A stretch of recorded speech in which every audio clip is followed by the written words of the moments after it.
When I was growing up, my parents bought me a Nintendo Entertainment System with a copy of Super Mario Bros. For the NES.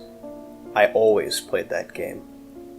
My mom gave me a Sharpie to sign my name, Eddie, on the cartridge to make sure I didn't lose it when taking it to my friend Jack's house. Even when everything was going badly in school, I always knew that when I came home I could hit the power button and hear the familiar bing noise and the mustached plumber jumping and collecting coins. I loved that game so much that I even took it with me to sleep instead of a stuffed animal when my parents tucked me in at night with my Super Mario Bros. Pajamas, listening to the Super Mario Bros. Super Show play on the TV and the VHS player playing in the background. The good times would not continue to roll though, since we had to move across states when I was just finishing middle school and I lost my beloved Super Mario cartridge and move. I was totally devastated. I had Super Mario 64 and Super Mario Sunshine and even Super Mario Parties 1 through 8, but it didn't matter. To make it up to me, my dad bought me a new copy of Super Mario Bros. For the NES for my birthday in 11th grade, but it wasn't my old Super Mario cartridge. I eventually grew up and started my first year of college, forgetting all about my old plumber chum. When I was moving out though, I spotted my old NES and Mario cartridge. I was so happy that I cried tears. My smile soon turned into a frown though when I looked at the cartridge and saw my name wasn't on it, and that it wasn't my original game.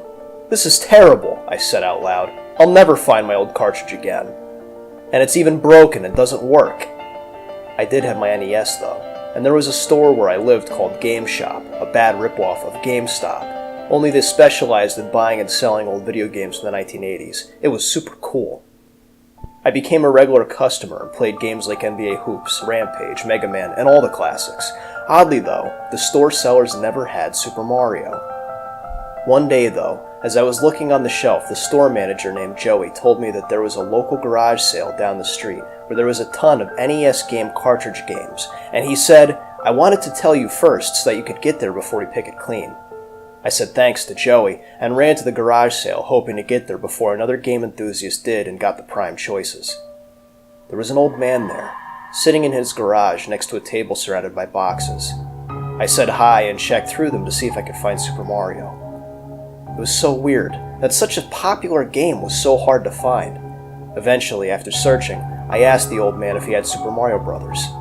He smiled and said, "As a matter of fact, I have been keeping one copy off the table, saving it for a game enthusiast like you." He handed me a small thing wrapped tightly in an old paper bag and told me it was free of charge. I insisted that I pay him though, but he didn't take the money, only said, "You're ready." I guess I was ready to finally play Mario after all. I ran back home and tore open the package and nearly had a heart attack. Before I even finished taking all the paper off, I saw something written on the corner of the cartridge. It said, "Eddie." I put my hand on my forehead in surprise and gasped. That's when I realized he didn't say, "You're ready." The old man said, "You're Eddie." It was probably nothing though, and I put in the cartridge and pressed the power button. I saw the familiar old screen that said Super Mario Bros., and I pressed the start button, eager to return to the Mushroom Kingdom after such a long time. I even recorded this to relive my memories. The familiar 8-bit theme song played and I hummed along, ready to get right into the action. Mario jumped so high and knocked coins from the bricks, and ate the mushroom. What was weird though was that the audio sounded a little bit corrupted, and he jumped forward. Not like a regular jump, but the game moved forward and put him by the first blocks. Nothing too terrible, but the sounds seemed to warble a little bit. I held the B button down and got a running start to launch the plumber up into the air and land onto a Goomba. But that's when the first weird, real glitch happened. When Mario landed on the Goomba, it screamed a real scream. It didn't make the sound. It didn't make the sound like normal, but seemed to actually scream in pain. And the scream was so loud that it made a crunching sound on my speakers. It hurt, and I actually had to cover my ears in pain. He jumped on more Goombas, and they all screamed so loud. And instead of just disappearing and giving Mario the regular points, they flattened on the ground and began to bleed, and Mario got 666 points. I actually saw their organs come out of them after Mario squashed them. What was wrong with my old game? This had to be some kind of hack, but if that was true, that meant someone hacked my beloved Mario cartridge from when I was a child. Mario kept running even though I wasn't pressing the button anymore, and when he got ready to leap at the flagpole, he instead phased over towards it, and the game made a glitch noise, and I saw something flash for a second. It was so quick that I barely had time to know what it was that I saw. It looked like a close-up of Mario's face with hyper-realistic bloody eyes. He had boogers in his mustache and chapped lips, and his hair was gray on his sideburns. He looked so sad and in pain. Then, the next level started. It was weird though, because it immediately jumped to a later level. A water level. I only knew it was a water level though because of how often I played the game before. The water was red. Blood red. And the game was totally silent except for the sounds of muffled screams, like someone with a bag over their head. I barely escaped this area, but when I did, Mario stopped responding to my controls.